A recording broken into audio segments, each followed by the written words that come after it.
సంవత్సరాల తరబడి government job కోసం వేచి చూస్తున్నారా? కేవలం 8 నెలల్లో మీ కల నెరవేర్చుకోండి. వెంటనే కింది నెంబర్స్ కి కాల్ చేయండి.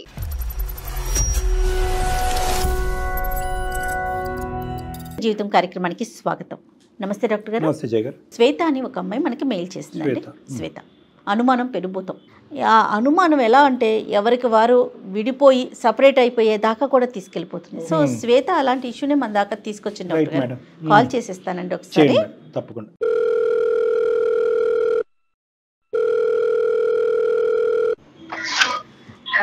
హలో, నమస్తే అండి శ్వేత గారండి. శ్వేత, నేను జయాని సుమన్ టీవీ అందమైన జీవితం ప్రోగ్రామ్ నుంచి కాల్ చేస్తున్నాను. Madam.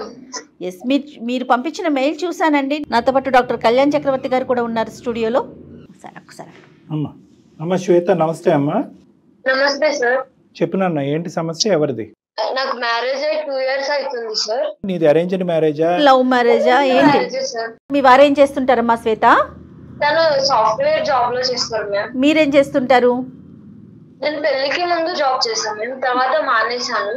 Okay okay right. Okay, అతనైతే ఐటీ, నువ్వైతే హౌస్ వైఫ్. 2 years అయింది మ్యారేజ్ అయ్యి, అరేంజ్డ్ మ్యారేజ్. ఇప్పుడు ఏం సమస్య అమ్మా? ఒక రోజు మా ఫ్రెండ్ ఫోన్ చేసి ఒక పిక్ పంపించింది సార్. మీ ఫ్రెండ్ ఎవరికి? నీకు పంపించిందా? అవును సార్, నాకే పంపించింది. ఆ పిక్ మీ హస్బెండ్ కదా అనేసి అడిగింది. ఆ పిక్ లో వేరే అమ్మాయితో ఫోటో దిగి ఉన్నారు సార్. వేరే అమ్మాయితో క్లోజ్ గా ఫోటో దిగి ఉన్నారు సార్. మీ వారి ఫోటో అది? మా వారిది సార్. ఆ అమ్మాయికి ఫేస్బుక్ లో దొరికిందంట మేము. మీ ఫ్రెండ్ నీకు ఎట్లా, నీ క్లాస్మేటా లేకపోతే మీరు ఒక ఊరు వల్ల? ఎవరు ఆ అమ్మాయి? ఎవరు? Classmate ma'am. ఎంతకాలం అయింది ఇది ఫార్వర్డ్ చేసి? ఒక 2 months అవుతుంది సార్. 2-3 ఫోటోస్ ఉన్నాయి సార్. ఒకే అమ్మాయితోనా? ఒకే అమ్మాయితో సార్. అంటే అవి చూసినప్పటి నుంచి నా బ్రెయిన్ అసలు ఏం పనిచేయట్లేదు సార్. నాకు ఏం చేయాలో అసలు ఏం అర్థం కావట్లేదు. ఎవరికి చెప్పాలో, ఏం అడగాలో నా పరిస్థితి ఏంటో నాకే అర్థం కావట్లేదు సార్. ఎవరు పెట్టారంటే ఫేస్బుక్ లో? అది ఫేస్బుక్ లో ఆయనే పెట్టారంటే సార్. నేను అడిగాను ఆయన్ని, అవి పెళ్లికి ముందు ఫొటోస్ అని చెప్తున్నారు సార్. పెళ్లికి ముందు ఫొటోస్ అని చెప్తున్నారు. కానీ నాకు అవి చూసినప్పటి నుంచి ఇంకా అనుమానం ఎక్కువ అవుతుంది సార్. అంటే ఎట్లా అనుమానం ఎక్కువ అవుతుంది? సరే, పెళ్లికి ముందు అని చెప్పారు కదా, ఇంకెందుకు నీకు అనుమానం? నేను ఫోన్ చెక్ చేశాను మేము. కాల్స్ ఇప్పుడు కూడా ఉన్నాయి మేము, కాల్స్ మెసేజెస్. ఇప్పుడంటే రీసెంట్ కాల్స్ కూడా ఉన్నాయమ్మా? ఉన్నాయి సార్. అందుకే నాకు చాలా భయంగా ఉంది సార్. ఇవి ఎవరికి చెప్పాలో ఏంటో ఏం అర్థం కావట్లేదు. సరే, మా వరకు చెప్పావు కాబట్టి ఆలోచిద్దాము. దాని గురించి అంత భయపడి బెదిరిపోవాల్సిన అవసరం లేదు. ఫోటోలు అయితే పాతవే అని నమ్ముతున్నావు, కానీ కాల్స్ మెసేజెస్ అయితే కనుక రీసెంట్గా ఇప్పటి వరకు ఉన్నాయి కాబట్టి ఇప్పటికి కూడా వాళ్ళు అదే పరిధిలో ఉన్నారనేది నీ భయము, ఆలోచన, అనుమానం. మరి మీ భర్తను అడిగావమ్మా? అడిగాను సార్. ఏమన్నాడు అతను? అతని పేరమ్మా? రమేష్ సార్. శ్వేత, రమేష్. ఏమన్నాడమ్మా అలా అడిగితే? పెళ్లికి ముందు ఫొటోస్ అని చెప్తున్నాడు సార్. సరే, ఫొటోస్ అయితే పెళ్లికి ముందు, మరి కాల్స్ ఇవన్నీ ఎందుకట మాట్లాడుతున్నారు ఇప్పటికి? అవన్నీ ఏం చెప్పట్లేదు మేము సరిగ్గా. నాకు గొడవపడి ఇప్పుడు ఏం మాట్లాడట్లేదు సార్. నాకు నేను అడగడం తప్పు అంటున్నారు. అది సో క్లారిటీ ఇవ్వకపోగా నీతో మాట్లాడటమే తగ్గించేశారు, నువ్వు అడగటం తప్పని అంటున్నారు. అవును సార్. పోనీ అట్లీస్ట్ ఇప్పుడు ఏమీ లేదనేది అయితే బలంగా చెప్తున్నాడు కదా. ఇది ఒకనాటి అంశం, ఇప్పుడు కాదు, పెళ్లికి ముందు అనేది.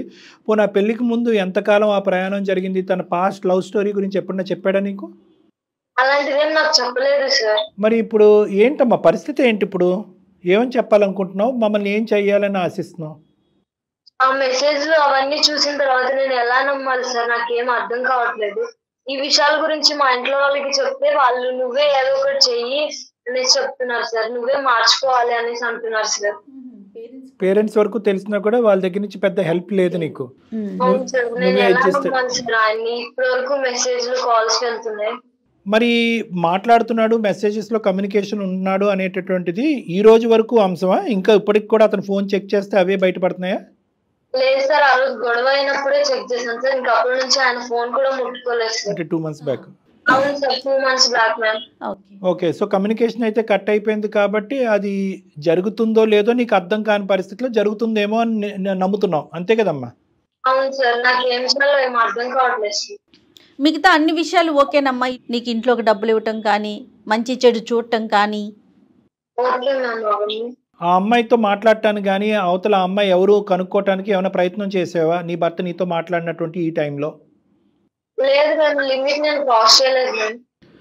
ఓకే ఓకే, ఈ అమ్మాయి లోకజ్ఞానం కూడా చాలా తక్కువ అన్నట్టు అనిపిస్తుంది. ఎందుకంటే సరిగ్గా ఎక్స్ప్రెస్ కూడా చేయలేకపోతుంది కాబట్టి చేయలేకపోతుంది, అమాయకత్వాన్ని చూపెడుతుంది, ఎవరికి చెప్పాలో తెలీదు, తల్లిదండ్రులకు చెప్తే కనుక సర్దుకుపోమని అంటున్నారు. అంటే కన్ఫ్యూజన్ స్టేటస్ కూడా ఒకటి వచ్చేస్తుంది కదా ఈ డాక్టర్ గారు. 2 నెలలకు ముందు ఆగిందా ఇప్పటికీ నడుస్తుందా? ఆ అబ్బాయి అన్న అట్లీస్ట్ కూర్చుని ఈ అమ్మాయికి నచ్చ చెప్పే విధంగా కానీ లేదంటే ఇంకేమన్నా ఉంటే కనుక అది ఆనెస్ట్గా ఒప్పుకుంటే కనుక ఈ అమ్మాయి మాకు ఈమెయిల్ పంపించి మాతో మాట్లాడటానికి ప్రధానమైనటువంటి ఇష్యూ ఏంటి, ఇక్కడ ఏం చేయగలం మేము?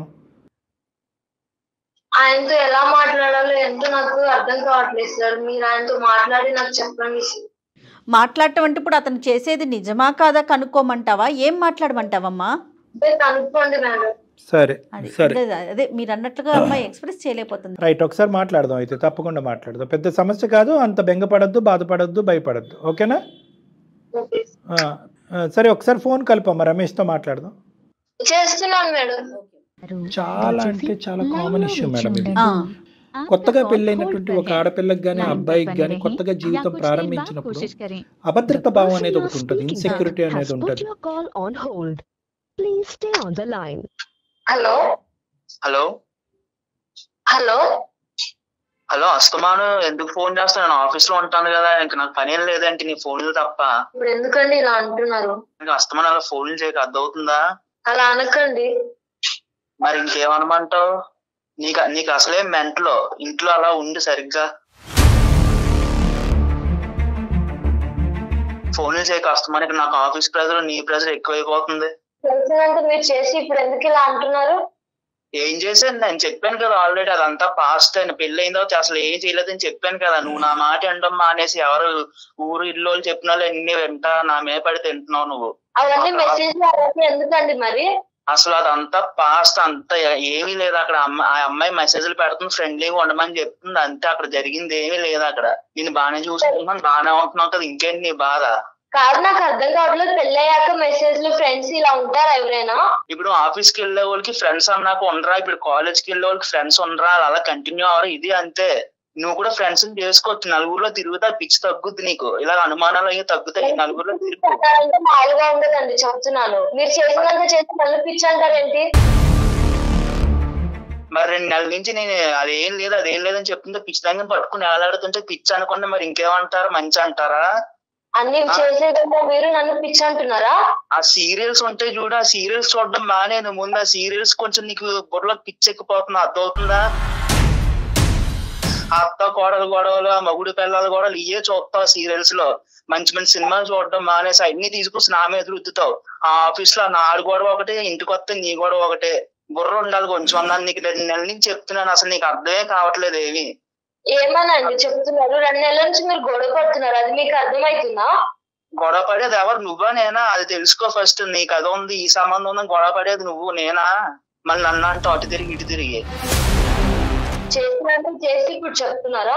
రమేష్ గారు నమస్తే అండి. రమేష్ గారు హలో హలో రమేష్ గారు నమస్తే అండి. సారీ అండి, మేము బ్యాక్ ఎండ్ లో ఉండి మీ మాటలన్నీ వింటూ ఉన్నాం. నేను సుమన్ టీవీ అందమైన జీవితం ప్రోగ్రామ్ నుంచి జయానండి. చెప్పండి. నాతో పాటు డాక్టర్ కళ్యాణ్ చక్రవర్తి గారు కూడా ఉన్నారు. శ్వేత, మీ పర్మిషన్ తీసుకోకుండా మీతో మాట్లాడుతున్నాం, మరోలా అనుకోవద్దు. శ్వేత మమ్మల్ని అప్రోచ్ అయింది, మా కార్యక్రమానికి తను ఒక చిన్న లెటర్ రాసింది, మెయిల్ పెట్టింది. ఏమండి, ప్రపంచంలో బోల్ కుటుంబాలు, ఒక్కొక్క కుటుంబానికి ఒక్కొక్క సమస్య. ఇక్కడ ఏమీ లేనిది పిచ్చిదాని సమస్య మీకు ఒక పెద్ద సమస్య. సరే సరే, అది పిచ్చి సమస్య మంచి సమస్య అది మాట్లాడదాం, కానీ సమస్య కదా నాన్న రమేష్, అది ఎవరి సమస్యలకి ఎక్కువ కదా. నాకు బోల్డ్ సమస్యలు ఉన్నాయండి, పని చెప్పుకుంటా కూర్చుంటే ఎవరు తీరుతారు? ఆ బోల్డెన్ సమస్యలు ఒకటి రమేష్ గారు, అన్ని బోల్డెన్ సమస్యలు వినే ఓపిక ఓర్పు సహనం మాకు లేదు, అంత టైం కూడా లేదు. లేనప్పుడు మేము చెప్పమని మిమ్మల్ని బలంతో పెట్టాం. ఇక్కడ సమస్య ఇద్దరిది కాబట్టి, ప్రధానంగా శ్వేతది సమస్య కాబట్టి తన తరపుని మిమ్మల్ని మాట్లాడాలని అనుకుంటున్నా, కానీ రమేష్ నీ సమస్యలు ఏంటి బాబు అని మేము అడగలేదు, అడగదలుచుకోలేదు. కాసేపు ఆ అమ్మాయి పిచ్చిదే అనుకోండి, కానీ ఈ అంశం గురించి అమ్మాయి పిచ్చిదే మీకు తెలియట్లేదు. పిచ్చిది కాబట్టి మీరాకి ఎందుకు వస్తాను ఇంట్లో చూసుకోవడం మానేసి మీకు అర్థం కావట్లేదు. అక్కర్లేదమ్మా నాన్న. నువ్వు రమేష్ కొద్దిగా మాటలు జాగ్రత్త. మేము అనేది ఏంటంటే మాకు చేసే వాళ్ళందరూ పిచ్చి వాళ్ళు ఏమీ కాదు, మతి స్థిమితం మతి భ్రమించినటువంటి వాళ్ళు కాదు. జీవితంలో కొన్ని అంశాల్లో ఓడిపోయి కొన్ని సాధక బాధకాలు తట్టుకోలేక ఏ దిక్కును చెప్పుకోవాలో తెలియక మా వరకు చేరినటువంటి బాధితులు. చెప్పుకోవాలో తెలియపోతే వచ్చి రోడ్డు మీద స్టూడియోస్ లో కూర్చొని చెప్పుకుంటారండి, ఇంట్లో చెప్పుకోవడం మానేసి. కాదు ఇప్పుడు ఏం చేద్దాం అంటావు? సరే స్టూడియో వరకు వచ్చింది, నా ఆఫీస్ లో ప్రెజర్ లో ఉంటే మా మేనేజర్ రోజుకో ప్రాజెక్ట్ చేయమంటారు, నేనే స్టూడియోలో కూర్చొని చెప్పుకోనండి అవన్నీ. అది నెక్స్ట్ ఎపిసోడ్ లో మాట్లాడుకుందాం. అప్పుడు నువ్వు కూడా స్టూడియోలోకి వచ్చి మాట్లాడేది కానీ ఎపిసోడ్ లేదు. ఇప్పుడు కూర్చుందిగా ఇప్పుడే చెప్పండి నాకు ఇప్పుడు ఏం చేయాలి అసలు. అసలు ప్రాబ్లం ఆ అమ్మాయిది కాదండి, నాది ఆ ప్రాబ్లం. రైట్ వింటున్నారండి? వింటున్నా. నువ్వు ఆగితే మేము మాట్లాడదాం అని చెప్పి నేను మాట్లాడేదండి. ప్రాబ్లం ఆ అమ్మాయిది కాదండి, నాదండి ఇక్కడ ప్రాబ్లం. Very good. విను ఒక్క నిమిషం రమేష్, వింటావా? సమస్య ఇద్దరిది కాబట్టి మీకు ఫోన్ చేసాం. నువ్వు తప్పు చేసావనో నువ్వు నేరస్తుడు అనేటటువంటి మాట మేము అనలేదు, అనం కూడా. ఎందుకంటే కనుక మాకు ఇప్పుడుకొచ్చి నిజ నిజాలు ఏంటి అనేది మాకు తెలియదు. ఆ అమ్మాయి తరపున మేము ఏమీ మాట్లాడట్లేదు. ఒక సిచ్యువేషన్కి ఒక క్లారిటీ తీసుకొస్తే ఈ 2 years పాటు జరిగినటువంటి మీ ప్రయాణం సాఫీగా స్మూత్గా ముందుకెళ్ళి నలుగురు మధ్యలో పరువు పోకుండా ఉండేటటువంటి విధంగా చేసేటటువంటి ప్రయత్నమే మా ప్రయత్నం. ఇప్పుడు నేను బాధితుడిని అంటున్నావు కదా, నువ్వు ఎలా బాధితుడు అనేటటువంటిది మేము ఎక్కడ మిమ్మల్ని బ్రేక్ చేయం, ఆపం. నువ్వు ఎలా బాధితుడు, నువ్వు ఎలా ఇబ్బంది పడుతున్నావు నీ వర్షన్ చెప్పు, మేము వింటాం. పెళ్ళి 2 years అయ్యిందండి, అందంగా ఉండాలి కదండి. ఎవరో వాళ్ళ ఫ్రెండ్ అంటండి ఏదో ఫేస్బుక్ లో ఫోటోలు పంపిందంటండి. ఎవరు ఫోటోలు అవి? అనుమానం. ఎవరు ఫోటో? నాదిను నా ఫ్రెండ్ దండి. మాది పట్టుకొని ఇంక నాకు ఏదో లింక్ ఉంది అంటుందండి. ఏదో బీటెక్ లోనే ఎప్పుడో అక్కడ లవ్ లో ఉన్నావండి, ఫోటోలు దిగా అప్లోడ్ చేసావు. అదంతా అయిపోయింది, అప్పుడే అయిపోయింది. ఆ అమ్మాయికి నాకు ఇప్పుడు అసలు నేను అమ్మాయితో అంత క్లోజ్ గా కూడా లేను. అప్పుడప్పుడు అమ్మాయి ఫోన్ చేసి మెసేజ్ పడుతుందండి. నేను అమ్మాయికి చెప్పాను ఆల్రెడీ పెళ్లి అయిపోయింది వదిలేయమని. కానీ ఆ అమ్మాయి ఏంటంటే అమ్మాయికి నేను అంటే ఇష్టం అంటండి. కొన్ని ఫ్రెండ్లీగా అయినా ఉండు, నువ్వు తప్ప నాకు ఇంకెవరు తెలుసు, ఫ్రెండ్షిప్ కోసం దాంట్లోనే ఉండని చెప్పేసి ఆ అమ్మాయి అస్తమానం మెసేజ్లు పెట్టడం, అది పెట్టడం ఇది పెట్టడం చేస్తా ఉంటదండి. కాదు నువ్వు అమ్మాయికి చెప్పావా నాకు ఇలా పెళ్లి అయింది, ఇప్పుడు మెసేజ్లు పెడితే కనుక నా భార్యతోని నాకు గొడవలు అవుతున్నాయి, గొడవలు అవ్వచ్చు అన్నట్టుగా చెప్పావా? నేను ఆల్రెడీ అమ్మాయికి అన్ని చెప్పానండి. అమ్మాయి జస్ట్ ఫ్రెండ్స్ కోసం అంతే, ఏమీ కాదని చెప్పి అలా కాదు. ఇప్పుడు ఓన్లీ ఫ్రెండ్స్ జస్ట్ ఫ్రెండ్షిప్ అయినా కూడా ఇక్కడ భార్యాభర్తల మధ్యన ఎవరి ఆలోచన శైలి ఎలా ఉందో అనేది మనకు తెలీదు. కొంతమంది బ్రాడ్ గా ఆలోచించవచ్చు, కొంతమంది నేరోగా ఆలోచించవచ్చు. అందులో ఏంటంటే నీ భార్యకి పెద్ద అంత లోకజ్ఞానం అంత ఇంగితం ఉన్నట్టుగా నాకు అనిపించట్లేదు. ఆ అమ్మాయి కొద్దిగా నేరో మైండ్, ఆ అమ్మాయి ప్రపంచం చాలా చిన్నది అన్నట్టు అనిపిస్తుంది. అందులో అనుమానాలు రావడానికి అవకాశం ఎక్కువ ఉంటుంది. అది 2 years బట్టి నువ్వు కూడా 2 years బట్టి నువ్వు బాగా పసిగట్టి ఉండొచ్చు ఈ అమ్మాయికి లోకజ్ఞానం తక్కువని. అలాంటప్పుడు అమ్మ మహాతల్లి నువ్వు దూరంగా ఉండు, ఫ్రెండ్షిప్ కాస్త అయిపోయింది, ఇప్పుడు అవి ఏమీ వద్దు, ఈ మెసేజ్లు ఏమాత్రం నా భార్య చూస్తే ప్రాబ్లం అవుతుందని మీరు కొద్దిగా గట్టిగా వారించుంటే ఆ అమ్మాయి ఆపేసి ఉండేదేమో కదా. ఏమండి ఇప్పుడు నా ఫ్రెండ్ ఆ అమ్మాయి చచ్చిపోతాను నేను, నాకు బాధలు అయి చెప్పుకోవడానికి నువ్వు తప్ప ఇంకెవరు లేరు, నాకు కాలేజీలో కానీ అంత నీతోనే కదా, నాకు ఎవరు లేరు, ఫ్రెండ్లీగానే ఉండు, నాకు కనీసం రిఫ్రెష్ గా ఉంటది మైండ్ అని చెప్తుంది. మధ్యలో మీ జీవితం కదా నాశనం అవుతుంది. ఆ అమ్మాయికి మ్యారేజ్ అయిపోయిందా? ఆ అమ్మాయికి మ్యారేజ్ అయిపోయింది, భర్త ఉన్నాడు, 2 పిల్లలు కూడా ఉన్నారండి. అయినా కానీ నీతో మాట్లాడటానికి ఇష్టపడుతుంది, మరి భర్తకు తెలియకుండానే మాట్లాడుతుంది ఆవిడ? భర్తకు తెలుసా తెలీదా మరి నాకు తెలియదండి. మరి అది చాలా ఇంపార్టెంట్, నువ్వు క్లారిటీ తెచ్చుకోవాలి. లేదంటే మీ వైఫ్ తో పాటు ఇంకోటి మొదలవుతాడు నీ వెనకాతల పట్టానికి. ఇప్పుడు మీ వైఫ్ అంటే ఇంటి వ్యవహారం, అది పర్లేదు. ఎందుకురా బాబు నా భార్యతో తెలియకుండా మాట్లాడుతున్నాం అని చెప్పి అక్కడ ఆవిడకో 2 వాయించి నీ మీదకి వచ్చాడు అనుకో, పరిస్థితి ఇంకో విధంగా ఉంటుంది. ఇప్పుడు మీ వైఫ్ కాబట్టి మీరు 100 సార్లు పిచ్చిదానివి అంటున్నారు. ఎవరు ఊరుకుంటారండి తన ముందు మీరు అట్లా మాట్లాడుతూ ఉంటే? ఎప్పుడైతే మ్యారేజ్ అవుతుందో రమేష్కి ఎంతైతే ఫ్రెండ్ అవుతుందో ఆ అమ్మాయి శ్వేతకు కూడా అంతే ఫ్రెండ్ అవ్వాలి, మన ఇంటికి తీసుకురావాలి, పిలిపించాలి, మాట్లాడుకోవాలి, ఒక కామనాలిటీ తీసుకురావాలి, లిమిటేషన్స్ ఉండాలి. ఒకరికి ఇష్టం లేకుండా ఇంకొకరు పదే కాల్ చేసి మెసేజ్లు పెడితే అది పద్ధతిగా ఉండదు. భార్య దగ్గర నుంచి దాచిపెట్టి ఫోన్ కాల్స్ మెసేజ్లు పెట్టుకుంటే అది పద్ధతిగా ఉండదు. ప్రైవేట్గా బయటకు వెళ్ళి కలిస్తే అది అస్సలు పద్ధతిగా ఉండదు. ఇటువంటి లిమిటేషన్స్ ఫ్రెండ్షిప్ అనేటటువంటిది ఉండొచ్చు, కానీ నేను చెప్పినటువంటి ఈ 4-5 కండిషన్స్ ఉంటేనే అది ఫ్రెండ్షిప్ కింద యాక్సెప్ట్ అవుతుంది. లేదంటే అనవసరమైనటువంటి శ్వేత లాంటి వ్యక్తులకి అనవసరమైనటువంటి అనుమానాలు వస్తాయి. అదే ఫ్రెండ్షిప్ అదే పద్ధతిని శ్వేత కంటిన్యూ చేస్తే కనుక రమేష్కు తెలియకుండా పెళ్ళైన 2 years తర్వాత ఫ్రెండ్షిప్పే, నీ మాటల్లోగా అది ఫ్రెండ్షిప్, ఇంకేమీ ఉండదు. వాళ్ళిద్దరు బయట కలవటం కానీ ఇంకోటి ఉండదు. జస్ట్ అప్పుడప్పుడు నువ్వు ఆఫీస్కి వెళ్ళినప్పుడల్లా ఫోన్ కాల్స్ మాట్లాడుకుంటూ ఉంటారు, నువ్వు నా ఫ్రెండు అనుకుంటూ మెసేజ్లు పంపించుకుంటారు. మరి రమేష్కి అది ఓకే అయితే కనుక మాకు ఓకే. అదొకే ఎలా అవుతుందని చంపేస్తాను అలాంటివనే చేస్తే అలాంటి ఎలా చేస్తాను పెళ్లి అయిన మరి నీకో తర్వాత పుస్తకం అమ్మాయికో పుస్తకం ఆడవాళ్ళకి ఒక న్యాయం మగవాళ్ళకి ఒక న్యాయం అది వర్తించదా ఏం న్యాయం కాదండి. మరి- నా బతుకు ఎలా అయిపోయిందంటే 2 బ్రెడ్లు వచ్చింది శాండ్విచ్ లో అయిపోయిందండి నా బతుకు. ఇప్పుడు అటు పక్కనేమో ఆ పిల్లేమో నాతో మాట్లాడకుండా అది బతకలేను, నా డిప్రెషన్ వచ్చేస్తుంది, నువ్వు ఒక్కడే నాకు అంటది. ఇక్కడ ఈ పిల్లేమో అనుమాన పక్షి అండి. ఈ శాండ్విచ్ లో 2 విచ్చులు ఉన్నాయి, అటో తెలియం ఇటో తెలియం. ఇప్పుడు ఎవరు నీకు పెద్ద ప్రాబ్లం అనేది నువ్వు తేల్చాలి కదా. ఇప్పుడు నువ్వు పదే పదే ప్రశ్నించేటటువంటి నీ భార్య దెయ్యమా, లేదంటే అవతల సైడ్ ఉండేటటువంటి అమ్మాయి నిన్ను వదలకుండా, నీ ఫ్రెండ్షిప్ వదలకుండా నేను ఉండలేను, నువ్వు నన్ను వదిలేస్తే నేను చచ్చిపోతాననే అమ్మాయి దెయ్యమా? ఇప్పుడు ఈ రెండిట్లో ఏది వదిలేయటం నీకు ఈజీ? ఇద్దరు దెయ్యాలనేనండి, కానీ ఆ పిల్లల్ని ఈజీగా వదిలించుకోవచ్చు అండి. నా ఫ్రెండ్ కానీ ఆ ఫ్రెండ్ నన్ను వదలట్లేదు కదండి, ఇంకా దెయ్యంలో పట్టుకు పీడింతుందండి. ఇక్కడ ఈ పిల్లేమో నన్ను అర్థం చేసుకోదండి. ఇప్పుడు మీరు చెప్పండి. రమేష్ ఒక్కటి నాన్న, ఇద్దరు దెయ్యాలైతే కనుక అదెలా అవుతుంది? ఇప్పుడు ఈ అమ్మాయి నిన్ను ప్రేమించి ఇప్పుడు ఇష్టపడి పూర్తిగా 110% నమ్మి నీ దగ్గరకు వచ్చినటువంటి ఒక అమ్మాయి. ఈ అమ్మాయి బ్యాక్గ్రౌండ్లో ఎటువంటి తప్పు లేదు, ఫోర్గ్రౌండ్లో అసలు తప్పు లేదు, ఆ అమ్మాయి మీద ఎటువంటి మచ్చ లేదు. ఆ అమ్మాయికి లోకజ్ఞానం తెలియకపోవటం వల్ల న్యాయంగా ఒకే ఒక ప్రశ్న అడుగుతుంది. ఏం అడుగుతుంది? మా ఆయన అక్రమ సంబంధాలు పెట్టుకుని తిరిగేస్తున్నాడండి అని అనట్లేదు. మా ఆయన నాకు క్లారిటీ ఇవ్వట్లేదండి, మాటలు ఆపేశాడు. ఏ రోజు నుంచి అయితే ఫోటోలుని మెసేజ్లు ఫోన్ కాల్స్ దొరికినాయో ఆ రోజు నుంచి మాటలు ఆపేయటం వల్ల ఈ కథ అక్కడితో ఆగిపోయిందా కంటిన్యూ అవుతుందా అనేది నాకు తెలియట్లేదు అనేది ఒకటి చెప్తుంది. రెండో అంశం ఏంటి? ఎవరైతే నీ ఎక్స్ ఉందో ఈ అమ్మాయికి అంత హెడ్ స్ట్రాంగ్ ఏంటి నాకు అర్థం కాదు. అంత యాటిట్యూడ్ ఏంటి? నిజంగా మొగుడికి తెలిస్తే కనుక ఇదే యాటిట్యూడ్ కంటిన్యూ అవుతుందా? నువ్వు బ్రతకగలవా? ఆ అమ్మాయి బ్రతకగలదా? పబ్లిక్గా 2 కుటుంబాలు ఎదుర్కొంటే చెప్పగలరా మీరిద్దరుని?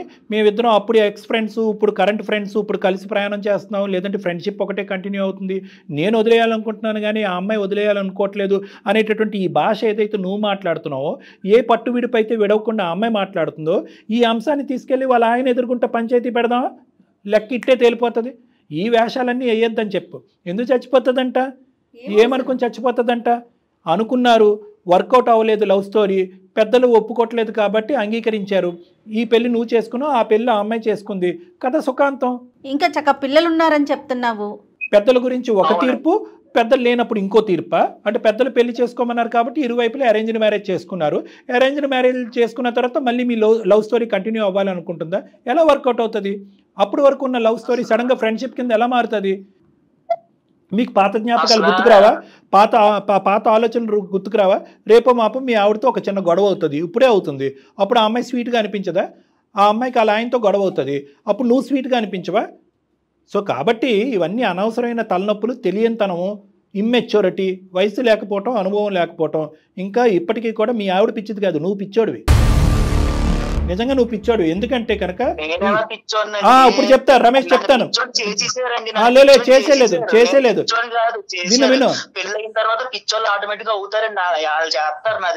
విను వాళ్ళు చేయటం ఏమి కాదు. నీకు అటువైపు నుంచి ఆ అమ్మాయి వాయిస్తుంది కదా, ఇటువైపు నుంచి ఈ అమ్మాయి వాయిస్తుంది కదా. ఆ అమ్మాయి వాయింపు ఎలా కట్ చేయాలి అనేటటువంటిది తెలుసుకోవటం, చేయగలటం చాలా ఈజీ. నీకు నెంబర్స్ బ్లాక్ చేసేయచ్చు, సోషల్ నెట్వర్క్ బ్లాక్ చేయొచ్చు. నువ్వు బ్లాక్ చేయటం అనేది నీకు అభ్యంతరం కాదు. ఆ అమ్మాయి ఎక్కడ ఊరేసి చచ్చిపోద్దా అనేది నీ భయం కదా.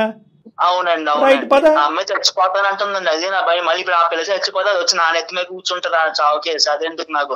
ఉన్న కేసుతోనే చచ్చిపోతున్నారు, ఆ కేసు ఎందుకు నాకు? నన్ను ఎందుకు పెళ్లి చేస్తున్నాడు సార్? అలాంటప్పుడు ఆమె చచ్చిపోతుందని ఆమె గురించి ఆలోచిస్తున్నాడు కానీ నా భవిష్యత్తు గురించి ఆలోచించట్లేదు. మా ప్రశ్న కూడా అదేనే తల్లి. అసలు నా బతుకు ఎలా అయిపోయిందంటే అక్కడ ఆ పిల్లని వదిలించుకోవాలని, ఇక్కడ ఈ మట్టి బొర్రకు నేను చెప్పలేని, ఈ పిల్లకి చెప్పిన అర్థం కాదు. అమ్మాయి మట్టి బొర్ర అయితే నీది పెంట బొర్ర. ఏం మాట్లాడుతున్నావు? ఎందుకు ఆ మాటలు ఎందుకు? అసలు ఫస్ట్ ఈ పిల్ల ఫ్రెండ్ అని అనాలని, అసలు ఆ పిల్ల ఫేస్బుక్ తిప్పడం ఎందుకు? నా ఫోటో ఆ పిల్లకి దొరకడం ఏంటి? ఆ ఫోటో తీసుకొచ్చి ఈ పిల్లకి ఇవ్వడం ఏంటి? రమేష్ వింటావా? ఫేస్బుక్ లో పెట్టి మీరు అలానే అంటారా? ఊరుకొని ఉంటారా? మీరు చెప్పండి. మీలాగా నేను కూడా ఫోటోలు దిగి ఫేస్బుక్ లో పెడతాను. ఫేస్బుక్ లో పెట్టడం అంటే అడుగుతామండి ముందు. చెప్పండి, ఇన్నిసార్లు నన్ను పిచ్చిదాని అంటున్నారు కదా, మిమ్మల్ని చేసుకొని నిజంగానే పిచ్చిదాని అయిపోయా. నోటుకు వచ్చినట్టు మాట్లాడుతా. నువ్వు చక్కగా ఎంజాయ్ చేస్తున్నావు అమ్మాయితో మాట్లాడుకుంటా. ఎంజాయ్ ఏ ఎంజాయ్? పక్కన ఏదో పక్కన నువ్వు శాండ్విచ్ అయిపోయింది నా బతుకు. ఏ ఎంజాయ్ ఉంది ఇక్కడ నా బతుకులో? తర్వాత బ్యాండ్విచ్ అవుతుంది. కానీ నిజంగా నువ్వు అమ్మాయిని లవ్ చేసేటట్టయితే కనుక ఆ అమ్మాయిని పెళ్లి చేసుకోలేకపోయావా? ఈ అమ్మాయిని ఎందుకు? ఈ అమ్మాయిని 2 years బ్యాక్ పెళ్లి చేసుకుని అందరినీ మోసం చేస్తున్నావు. ఇంట్లో ఒప్పుకోలేదండి. ఒప్పుకోకపోతే అది నీ దురద, నీ ప్రాబ్లము, నీ చేతకాంతనం. ప్రేమించిన వాడు పెళ్లి వరకు ఆ అమ్మాయిని తీసుకెళ్ళకపోయావు కాబట్టి నువ్వు తప్పు అనేటటువంటి కళ్ళలో ఉన్నావు కాబట్టి, పరిధిలో ఉన్నావు కాబట్టి తప్పును అంగీకరించాలి. సరే, ఇప్పుడు నువ్వు తప్పు చేసావని మేము అనట్లేదు. కనెక్షన్ అయితే తెగదెంపు చేసుకోలేకపోతున్నాను, ఎందుకంటే ఆ అమ్మాయి నన్ను హింస పెడుతుంది, నా ప్రాబ్లంకి సొల్యూషన్ చెప్పండి అని నువ్వు మమ్మల్ని అడగాలి. అంతేగాని పదే పదే మట్టి బుర్ర, పిచ్చిది, మెంటల్ది ఇలాంటి మాటలు అంటే కనుక మర్యాదగా ఉండదు రమేష్. నీ సమస్యకు కూడా పరిష్కారం చెప్తాం. ఆ అమ్మాయి పిచ్చి పిచ్చిగా మాట్లాడితే కనుక ఆ అమ్మాయితో మేము ఇప్పుడే ఫోన్ కలిపి ఆ అమ్మాయి సంగతి ఏంటో అనేది చెప్తాం. ఎందుకు చచ్చిపోతుందంట? పెళ్లి చేసుకుని 2 పిల్లలు కనుక చచ్చిపోవటానికి పాత ప్రేమలు గుర్తు తెచ్చుకుని చేసేటటువంటి దొంగ పనులు ఆ అమ్మాయికి కూడా మేము బుద్ధి చెప్తాం. నువ్వు ఆ అమ్మాయి విషయంలో ఏమీ ఆలోచించవలసినటువంటి అవసరం లేదు రమేష్. నీకు బంగారం లాంటి భార్య వచ్చింది. నువ్వు శాండ్విచ్ అనుకో, నువ్వు ఒక్క అమ్మాయి చేతిలో నలిగిపోతున్నావు, నీ భార్య చేతిలో నువ్వేం నలిగిపోవట్లే.